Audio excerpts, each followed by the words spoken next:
Welcome in, listener. You're listening to a segment from the Slumpbuster podcast with Ju-Ju and Dre. Find the full episode on Spotify, iTunes, the Google Play Store, or our YouTube channel. Enjoy. I guess we'll actually start from the bottom. So rather than just coming out and saying who, at least my pick for male fighter of the decade is, I'll start from the bottom with some of the honorable mentions and people that I have in there. So first guy I want to mention is definitely Tony Ferguson. So I think if somebody were to argue that, hey, this is the guy, he's the fighter of the decade, I could definitely see the arguments for it. He's won 13 of 17 of his wins were stoppages, right? So that's like a 76% finishing rate that he has. That's probably the highest, I think, of any of the male fighters with a significant amount of fights, right? Like, obviously, if he had one fight this decade and it was a knockout, that'd be 100%. But obviously, Tony Ferguson, he could do it on a consistent basis. I think the one major knock on him is he's never actually won a real title, right? He held an interim belt for a little bit. But the fact that he's never had the world championship belt wrapped around his waist, I think that, sort of is a knock against him. And I think he did everything right that he was supposed to get those actual title fights. It just never ended up happening, right? Like we've talked before about how many times his fight with Khabib fell through. And speaking of Khabib, you also have him listed here. He's another guy that I have listed, exactly. And Khabib, he's just a destructive force, right? Like he's undefeated so far. And it's almost unheard of to hear about MMA fighters going undefeated. And I've said it many times on the podcast, nobody goes undefeated in this sport. It just doesn't happen. There's so many ways you can lose. There's just so many different things that can go wrong for you. But the fact that Khabib sustained, that level of performance for that long has been outstanding.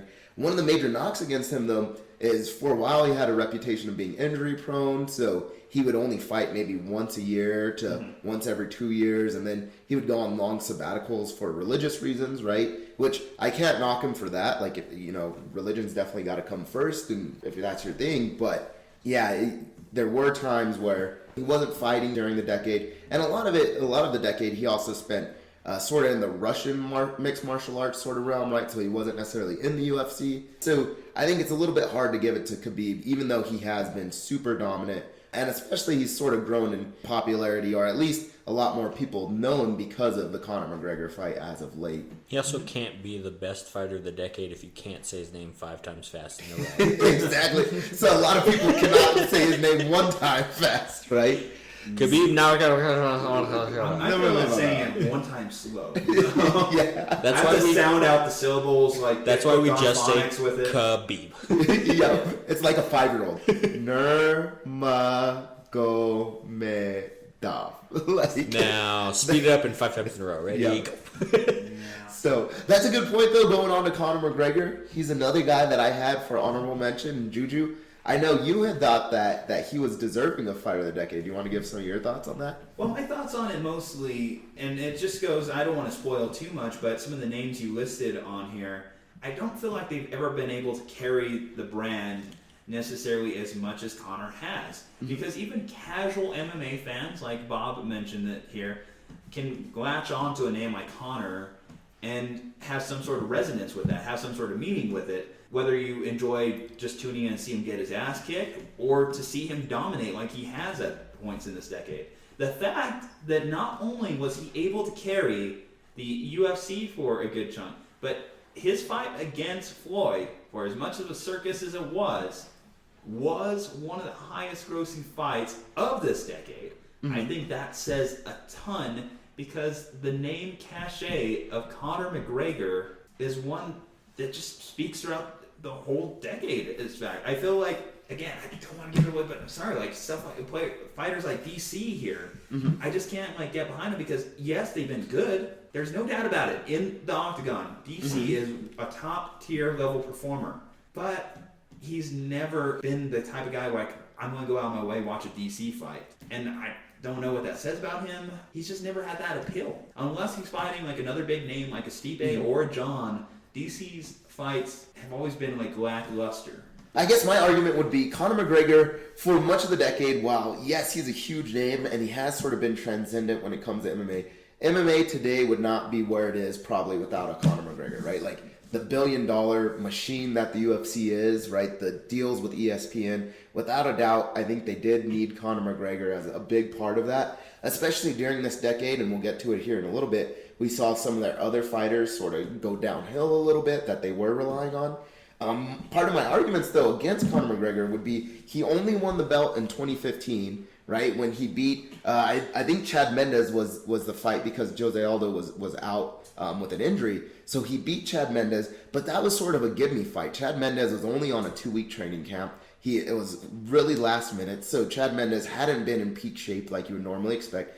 And Chad Mendes was winning much of that fight. Out. Yeah, until he ended up, getting tapped out or knocked out. And then the Jose Aldo fight, without a doubt, Conor McGregor put him to sleep within like 10 seconds, right? So you can't argue that. Terrible fight. Yeah, but then after that, right, in 2016, he gave up the belt and he lost the belt. And then his first loss, right, of the decade against Nate Diaz came in 2016. And then he hasn't won a fight since 2016. So he won a championship in 2015, halfway through the decade. He got stripped of it. And then he hasn't won a belt since 2016. So for the majority of the decade, he hasn't really won anything. And the big fights that he has had, like I said, the Chad Mendes's, that one was sort of a gimme fight. Even the first Nate Diaz fight was sort of a gimme fight. It was a last minute, hey, we're just going to throw Nate Diaz in there. And then he ended up getting choked out in that fight. And then he got ragdolled by Khabib Nurmagomedov. Yeah, right? his biggest belt defense was against the bus. Exactly, where he was smashing a bus to death, right, with the dolly. Okay, but here's one of the big things that I gotta say here, and this is just overall for MMA community as a whole. It's measured in pay-per-view buys. It's a big part of the sport, and it's something unique unto like boxing, MMA, all those combat sports. You don't measure necessarily the NFL in the same way you measure how good of a fight was by how many people bought it. It's one of the unique characteristics about the sport, and Conor's fights always sell. There's always people putting down money to watch it. And again, why a company like you mentioned, ESPN, even wants to buy the rights to UFC. Says, we got to get in this business. And I don't think that they're going out of their way to say we got to get into the DC business. They're saying we got to get into that business that has characters like a Conor McGregor, someone like Jon Jones or a Colby Covington.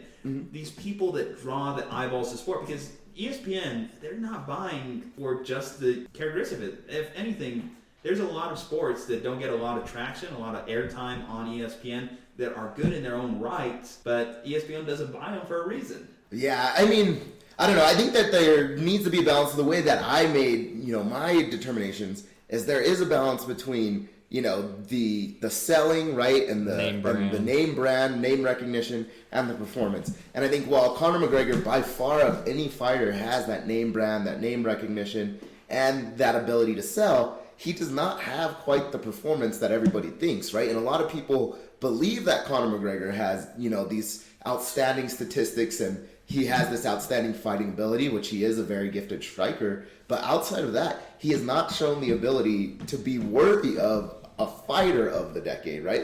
Without a doubt, he can sell and he can push pay-per-views without a doubt. But when it comes to fighting, like I said, he lost against Nate Diaz. His return against Nate Diaz that he won, you could argue for much of the fight, he was running away, literally turning his back and running away. Eddie Alvarez, he sort of got in his head, and Eddie Alvarez, you could even argue, was like the weakest of the champions that he fought. Maybe there's Jose Aldo, but I think I would argue Eddie Alvarez. He got destroyed by Khabib Nurmagomedov. And then the Floyd Mayweather fight, that was sort of just, a circus show that was more of a money grab for both Floyd and Conor. But boy, did it make a lot of money. Absolutely. If I were one of those two guys, I would not be upset at all, right? Like making $100 million, without a doubt. Okay, well, we could beat Conor to death here, but there is actually some still spirited arguments that come because you do have a top three, and I do think there is another debate between two rivals in there. Yeah, absolutely. So we'll go with, I guess, sort of the weakest of the top three, though I think he's very underrated, and I think he definitely deserves a little bit more recognition. But Demetrius Johnson, the dude held the championship for the flyweights from 2012 to 2018. So that was the longest title holder of anybody on this list.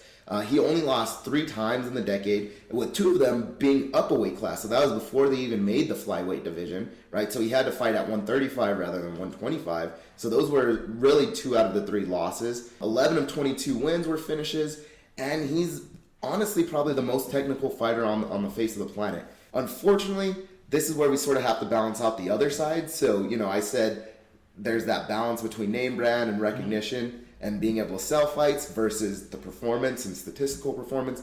And Demetrius Johnson probably has some of the most sustained performance as far as excellence. But Who is he? exactly, if I were to ask the average person, right? Which is a shame because I think he has a marketable name. His nickname, Mighty Mouse, in itself.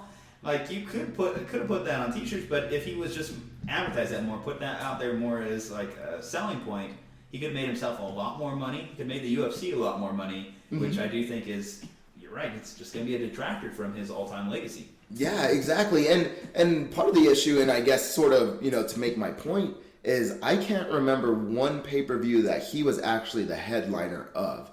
He was usually always a co-main event. Even though he held the belt, right? And it was always for a title fight when he was on the card, it was usually a co-main event. Very rarely was he ever the headliner of a fight. And that's mostly just because the UFC knew that, hey, this guy won't sell anything. So while I have him definitely from the statistical and the fighting standpoint, I don't have him as the number one guy. So break it into the top two, the moment, we've all been waiting for, as they would say in the UFC. Number two. I'm not going to cost us $1 million. Don't worry. Don't worry, I won't do it because that's $1 million and we don't. Yeah, we do not want to get sued for copyright infringement. We need money for the giveaways. Let's get ready. So guys, we are giving away a year of free rent at Ju-Ju's apartment. You can sleep on the couch. If you like an uncomfortable couch, by all means. What should the giveaway contest be for a free year's worth of rent?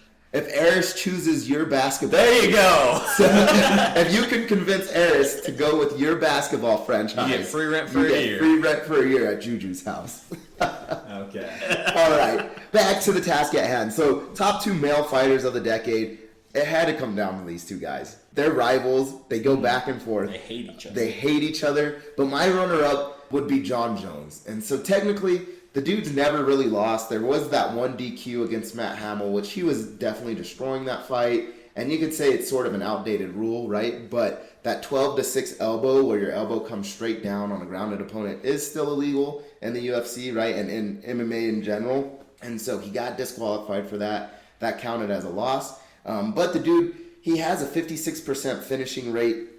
He's fantastic. He's destroyed everybody. Like, very rarely are any of his fights close. And in fact, there's really only one fight that's ever been close, which we'll get to a little bit later when we talk about fights of the decade. But really, I think the main thing that holds Jon Jones back, and this coming from an Albuquerque native and an Albuquerque resident, out of the ring. Yeah, is all of his out of the ring stuff, right? So he was stripped of titles 3 times. He had a felony hit and run. There was one time where they found cocaine in his system, 2 positive PED tests, rumors of hiding under the octagon to avoid USADA drug testing, sexual assault just recently this year at a strip club.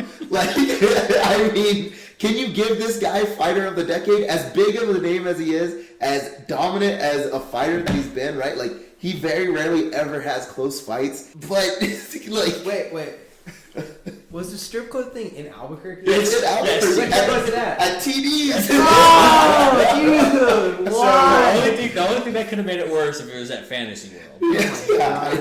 So, TDs, if you're hoping to sponsor a show,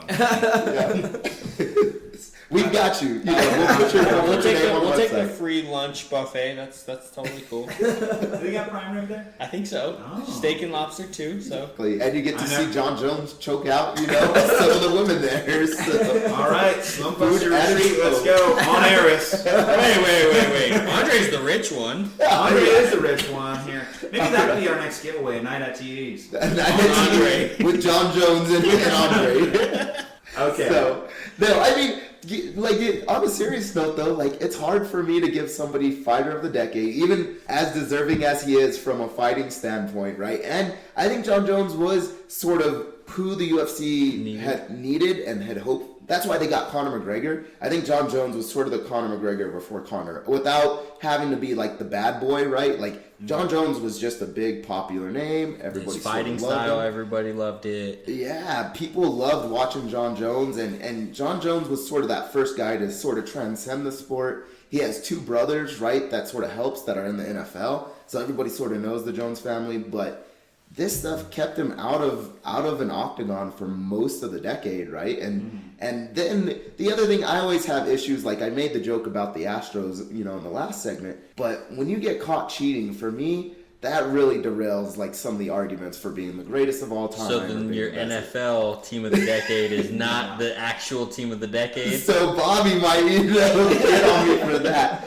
We'll stick to MMA for now, Aris. If you pick your Steelers, I'm punching you. I'm not going to pick the Steelers. All right, guys. Yeah. But yeah, so the PED tests, right, like, are coming up positive. That, for me, just derails it. And so, without a doubt, if you've been paying attention, I'm sure you'll understand, Daniel Cormier, for me, is the fighter of the decade. Daniel Cormier, though, as not as big of a sell as a Conor McGregor, he still definitely has some of that name recognition, that brand recognition. He's won it in 2 divisions, right? He's been a light heavyweight belt holder, and in 2015 is when he won it. Then he won the heavyweight belt in 2018, right? Up until recently in 2019, he's at least held one of those belts. He did eventually lose the heavyweight belt again to Stipe, who they're 1-1 against each other. He's got 8 decisions, 14 finishes. He has a 64% finishing rate. Like I said, the two division wins. He's really gone undefeated for much of the decade outside of a loss to Jon Jones. And here's my thing on and that Stipe. one. I've seen that fight. I know they claim it's a rivalry, but I've seen Jon kick DC's ass twice. I've also seen Jon Jones take steroids. Wait, you saw him take steroids? Okay, I saw the test. Were you shooting him in the ass with it? Maybe I should care about it more because UFC is a different sport than baseball. I mean, I've always been kind of light on it from a standpoint of it elevated the MLB. I don't mind necessarily it's in professional sports, to be honest. Mm-hmm. But the fact that I've seen those two go at it and it never looked like a close fight, I just can't give DC the advantage over Jon, knowing that these two have happened. And I know DC wants to make that third fight happen, but he also ended this decade by losing to Stipe in another fight. Yeah, that is true. He did lose to Stipe, sort of his last fight of this decade. They are going to run it back probably in 2020. But, I mean, as far as sustained success, though, he had a more successful career than Stipe did. And Stipe was, at the point before he lost to Daniel Cormier, was the most decorated heavyweight fighter in UFC history. Well, you could give and DC beat him. The fact that you actually didn't give Stipe a little bit of run here, too, as the most decorated heavyweight in that division is kind of actually surprising, considering he is tied 1-1 with DC. So it's not like that fight is as one-sided as the Jon Jones fight between DC and those two. But, yeah, I think that Stipe does have a little bit of cachet as far as that goes. I just never seen it with DC. Like, I don't know what it is about him. He's just always underwhelmed me. Yeah, I mean, I don't know. I think DC, really, if you look at his career, if you look at his resume, though, outside of the Jon Jones fights, which one of them, Jon Jones literally did get busted for PEDs, right? So the other one, you could say, hey, that's a legitimate loss. And I can't really argue that. The other one, I mean, became a no contest, and that was the one that Jon Jones got busted for steroids with. And then the Stipe fight, you could even argue he was beating Stipe, and he would have won that fight had it gone to decision. Unfortunately, he didn't stick to much of a game plan towards the end of the fight, but he was beating Stipe all the way up until he got knocked out. And so that's why I think Daniel Cormier has to get it. I would have had to have seen DC had at least pulled down one of those Jon Jones fights. And unless you're saying that Jon was taking steroids in every single fight, which I doubt would have happened based off USADA testing, even though he ran out of the ring to hide from him. I mean, you wouldn't know. He was hiding from USADA, so maybe he was on steroids every time. He just wanted to play a game before peeing. It's just hide and go seek, It's just like, what we mentioned with the Patriots thing with this past week. Unless we're assuming that they're like, we're filming every single game here, it's hard for me to take away from the entirety of his career, entirety of his time this decade. I think that Jon Jones gets it because he combines both elements of it. His ability to be a name brand, top of the card seller, and his ability to actually back it up in the octagon. Yeah, but like I said, when it comes to PEDs literally makes you stronger. It literally makes you better conditioned, right? It helps you recover faster. And if you're having to take those in order to fight, you could make the argument that maybe he wasn't the better fighter because he needed to have PEDs. But at least one of those fights, we can assume he wasn't on it, and he still won.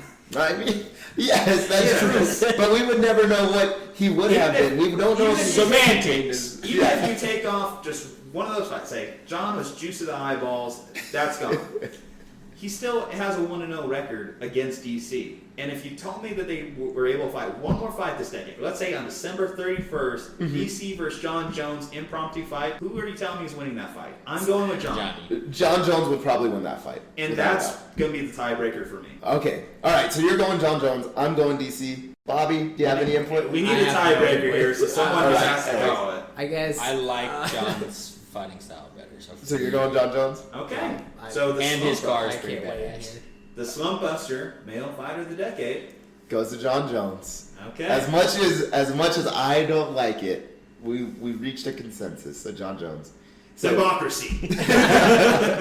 all right, moving on to female fighter of the decade. I think this one will go a little bit easier. There might be some debates, right? So starting at the bottom, I guess my third place. But I think I do have to mention her is Joanna Jędrzejczyk, and this is another one like a Khabib Nurmagomedov that their name is hard to say and hard to pronounce. But she went undefeated for most of the decade. Was viewed as the most technical female striker for a really long time.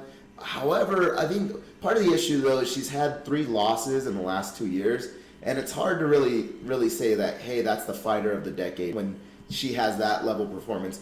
And Joanna isn't that big of a household name. For a while, she was really popular, but ever since she lost the belt, she sort of just faded away into obscurity, and nobody really talks about her too much. So Joanna, as much as I appreciate her for the fighter that she is, right, and she put the women's strawweight on the map, she really doesn't have sort of that ring and that household name to be called the fighter of the decade. So coming down to the last 2 for female fighter of the decade, my runner-up personally, I guess we'll have some debate about this. I've got to give the runner-up to Amanda Nunes. So she's only lost 3 times in the decade, but she's on a 10-fight win streak currently. She's the first female double champ, so she's won it at 135 and 145. Her legacy is still technically building, right? Like, she had a close fight recently with Germaine de Randamie, at least what I thought was closer. The scorecards didn't necessarily say that it was close, but it was actually a lot closer if you watch the fight. Part of why I didn't give her the female fighter of the decade, though, is sort of like the conversations we've been having. How do you balance out the name brand and the name recognition with the fighting? And she definitely has been an incredibly dominant fighter, and you've even seen her evolve right from the early parts of the decade, or when those 3 losses came, to where now she's on this 10-fight win streak.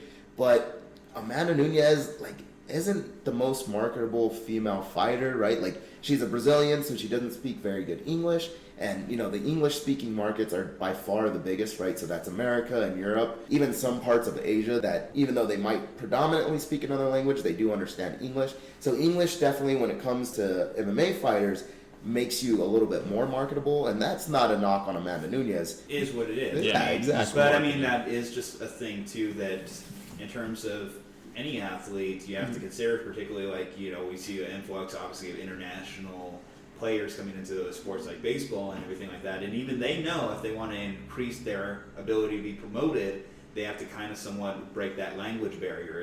It just comes with the territory anytime you transition into a big major market or a big major sport. Yep, exactly. And so for all those reasons, I think Amanda Nunes is fantastic, and she's a great fighter. I love watching her. But fighter of the decade, and people can fight me on this, I got to give it to Ronda Rousey. And this sort of goes back to the Conor McGregor thing that we were talking about. While yes, Ronda Rousey, she hasn't fought in a long time, right? She's been retired, and she ended on a 2-fight losing streak. But she definitely cemented female fighting just in the entire world, right? Like, female boxing at one point, I know Holly Holm had sort of been a name, but nobody was really watching female boxing. Nobody was really watching female in, women's MMA until Rowdy Ronda Rousey came in, right? So Ronda, she 100% finishing rate for when she was at her peak. She had never gone to a decision. She finished everybody. Got kicked in the face. Until she got kicked in the face. Mean, but I just remember, in her heyday, seeing those Facebook clips, literally those 7-second clips. You could just, throw it on there, and it was just easy something to market. Just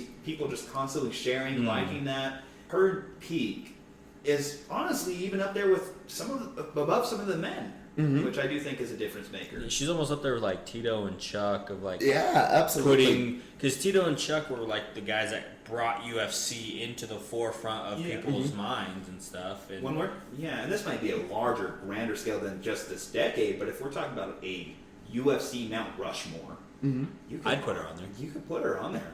Yeah, absolutely. And You'd almost have to because she started it. Mhm. She grew it essentially with those 7-second fights on Facebook. Because if you paid for the fight, you were an idiot because you could just watch it 30 minutes later Yeah. on Facebook. And she opened the door for all these other fighters. Yeah, and I mean, like, if you look at it, there was a reason why that Holly Holm and Ronda Rousey fight was such a big, underdog versus favorite. And that was just because so many people were betting on that fight in Vegas because so many people knew who Ronda Rousey was, and everybody thought at one point, oh man, this woman is unstoppable. She's the greatest thing in mixed martial arts. And there had even been discussions of, could Ronda Rousey take on a guy? I think we all know now that would not happen. In 2019, you can't. Even then in Eunice, for as dominant she is, they're two separate sports people that we just need to realize. This might get a little controversial. What about Cyborg? No, I don't even think Cyborg. It's not a thing. I mean, that's why questions about Cyborg. I understand, and here's the thing too. And Joe Rogan's had this debate too. Even when we talk about stuff like transgenderism, athletes, it's just two different sports. Yeah, very different. I mean, I don't want to get into the weeds with that argument. It's a very multi-layered subject, and maybe we'll have that discussion on a future show. But overall, like when we compare the male anatomies, particularly in a fighting sport, compared to the female, even their styles, you could tell like the ways they do a kick, a punch, different moves. Like men and women have two different strengths, Yeah, two totally different body structures. So. Yeah, like men are obviously going to be more upper body oriented. Women are going to have the advantage lower. It's just going back to just even like, so we're both coming from a wrestling background. Middle school wrestling, the girls are dominating because clearly, but once that puberty hits, it's a very different story. Yep.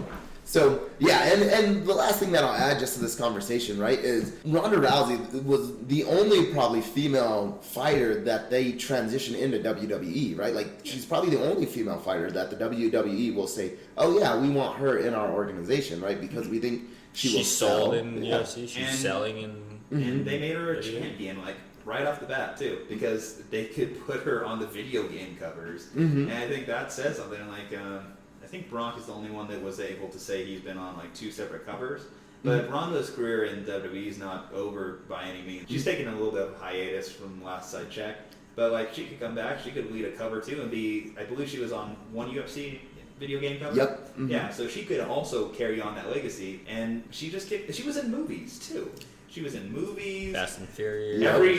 Every interview, people were like, we got to get Ronda. I mean, personally, throw this out there. I didn't find her most attractive, but like she was. It's not my type, but was it the shoulders or what? Yeah, but I mean, people were branding her out there as a sex symbol or so. Is that too? So like there was which I think she even did a bodies issue of Sports Illustrated, if I remember correctly. Which if you know what the body issue for Sports Illustrated is, it's where you pose naked. Prince Fielder was on there. Is he a sex symbol? Moment of the decade for the MLB. Prince Fielder on the body issue. I'm just saying, right? She sort of was symbolized as a sex symbol, right? She had been in other magazines as well. There's talks about her playing like Wonder Woman. Granted, I know she doesn't have the acting chops, so thank you.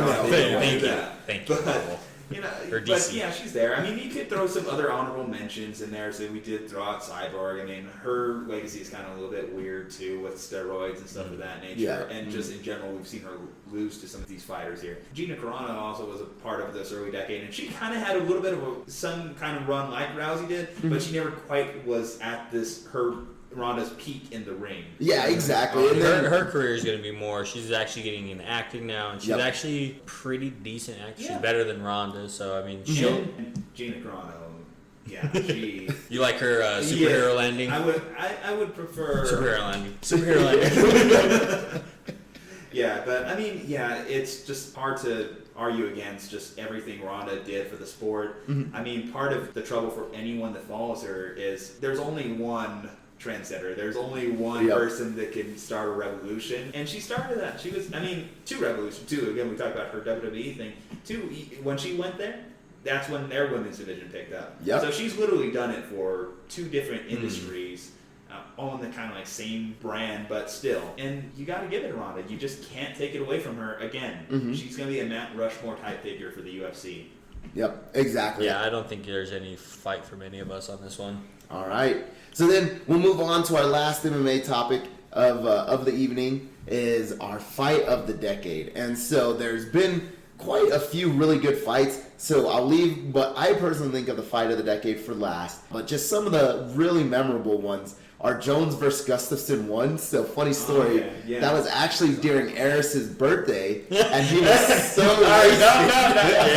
Yeah, I got. So Aris unfortunately was so wasted he didn't get to enjoy I this paid fight. for the whole fight for my birthday. Had all my friends over, and So I you got. paid for it on your birthday. I think that's kind of a dick move by some friends here. I mean, we were broke college students at the I time. missed all of the wrestling that came afterwards in the lawn outside of my apartment with Aundre beating up on the non-wrestler friends that we had. And let's just say I still cannot drink 99 Bananas vodka Hey, you to never this day. should, bro. Yeah. Good lord. That reminds me of like this one girl. So too many 99 bananas. You know, she should start inventing a whole different language. Were you creating your own? No, Aristotle no, type it's speech? just it goes down tasting like banana and it comes up tasting like banana. It'll be an experiment.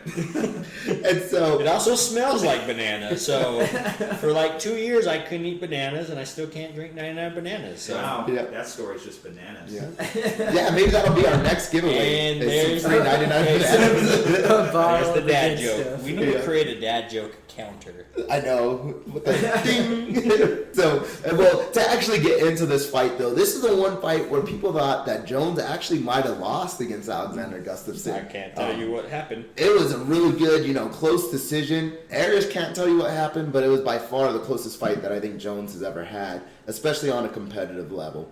There's also this year we had Usman versus Covington, which was a fantastic fight. It ended up coming down to a TKO in the last round, in which Covington got his jaw broken, right? That's sort of karma for Covington running his mouth before the fight.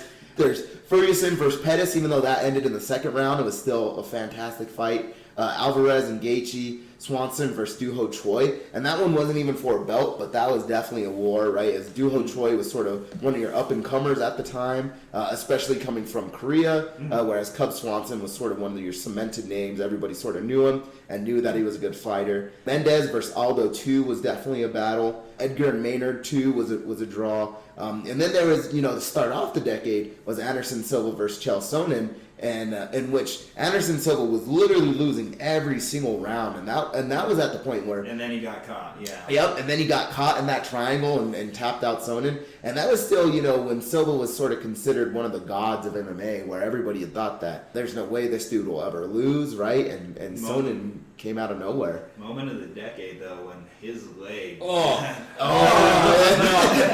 still Bad moment Yeah, of the his, decade. if you guys haven't seen this, so he goes to throw a leg kick, and his shin wraps around the leg, kind of like your knee would bend backwards around something. That's how his shin wrapped around this guy's leg. Yeah, that's pretty much where Anderson's And run of he dominance came didn't from. notice it until he tried to take a step back from the kick, and he tried to put all of his weight, and then you saw it bend again. And look like rubber.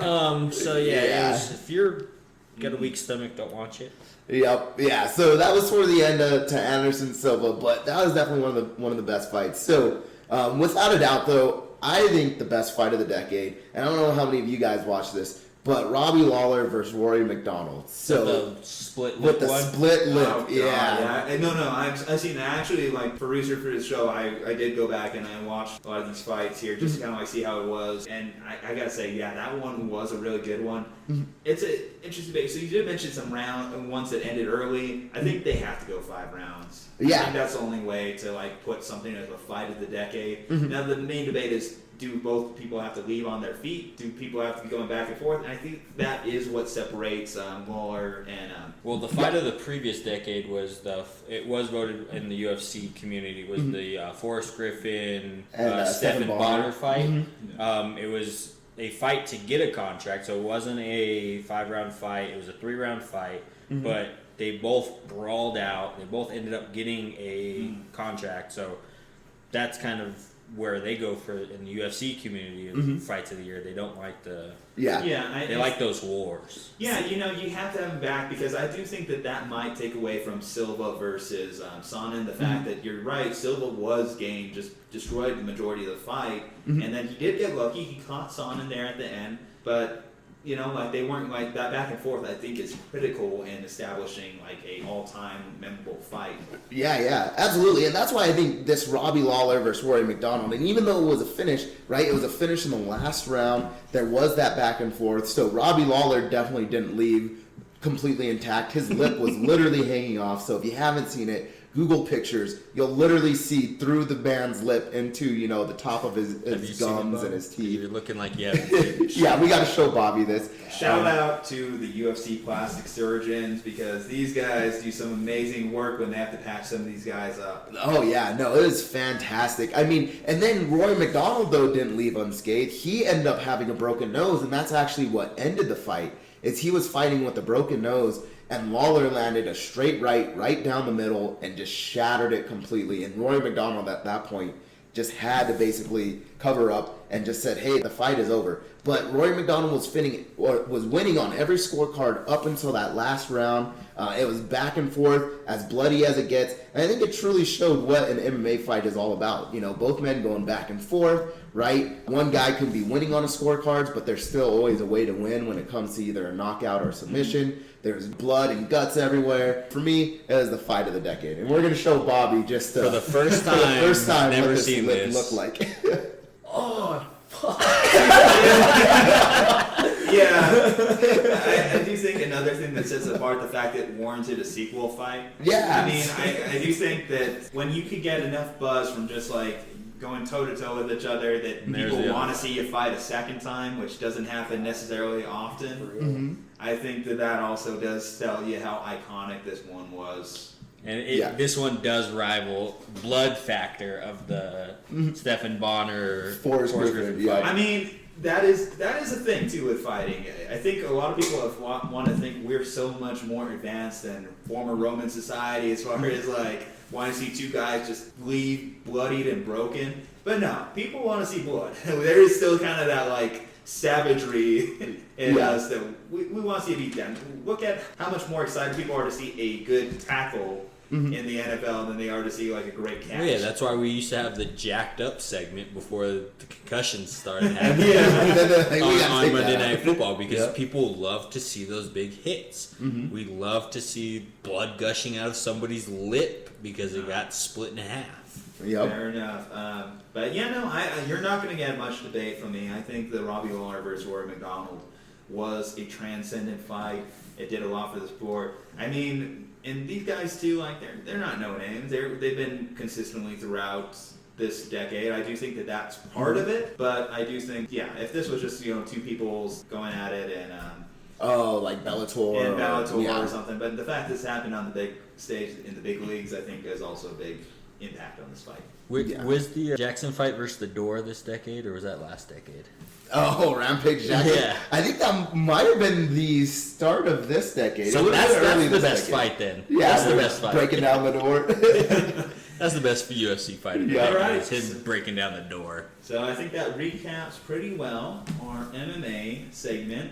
So, fight of the decade, Robbie Lawler versus Rory McDonald won. Women fighter of the decade, Rowdy Ronda Rousey. Say that 10 times fast. And then, of course, our male fighter of the decade, majority rules, Jon Bones Jones. Not any Albuquerque bias here. Female fighter, Holly Holmes. All right, guys. Fight of the decade, Holly Holmes. Kicking Ronda in the face.